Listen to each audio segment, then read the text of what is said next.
আসসালামু আলাইকুম ওরহমতুল্লাহ। আলহামদুলিল্লাহ, সমস্ত প্রশংসা আল্লাহ সুবহানাহু ওয়া তাআলার। শান্তি অবতীর্ণ হক আদম আলাইহিস সালাম থেকে নিয়ে যত নবীগণ এসেছে, বিশেষ করে আমাদের নবী, সারা বিশ্বের নবী, ইহজগৎ পরজগতের নবী আহমদ মুহাম্মদ সাল্লাল্লাহু আলাইহি সাল্লামের ওপর অজস্র দ্বারায় সালাম ও দরুদ বর্ষিত হোক, আল্লাহুম্মা আমিন।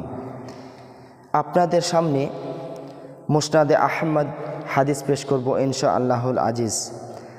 হাদিসে বলছেন, রাসূল সাল্লাল্লাহু আলাইহি সাল্লাম বলেছেন, তুমি আল্লাহর ভয়ে কোনো জিনিস বর্জন করলে এর বিনিময়ে আল্লাহ অবশ্যই তোমাকে এর চেয়ে উত্তম জিনিস দান করবেন।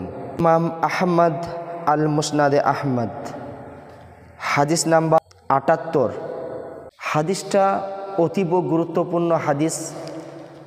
আল্লাহ সুবহানাহু ওয়া তাআলার উদ্দেশ্যে কোনো জিনিস আমরা যদি বর্জন করে থাকি, এর চাইতেও অধিক উত্তম জিনিস আল্লাহ সুবহানাহু ওয়া তাআলা আপনাকে দান করবেন।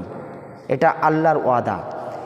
এটা আমার আপনার কোনো ব্যক্তির কথা নয়, স্বয়ং মহান আল্লাহ সুবহানাহু ওয়া তাআলা বলছেন যে আমার জন্যে, আল্লাহ সুবহানাহু ওয়া তাআলা বলছে আমার জন্যে কোনো জিনিস বর্জন করলে আমি এর চাইতে উত্তম জিনিস আপনাকে দান করব। দেখুন তো দুনিয়ার মানুষ, আপনি নিজেকে নিজে প্রশ্ন করুন, কোন জিনিসটা আপনি বর্জন করছেন।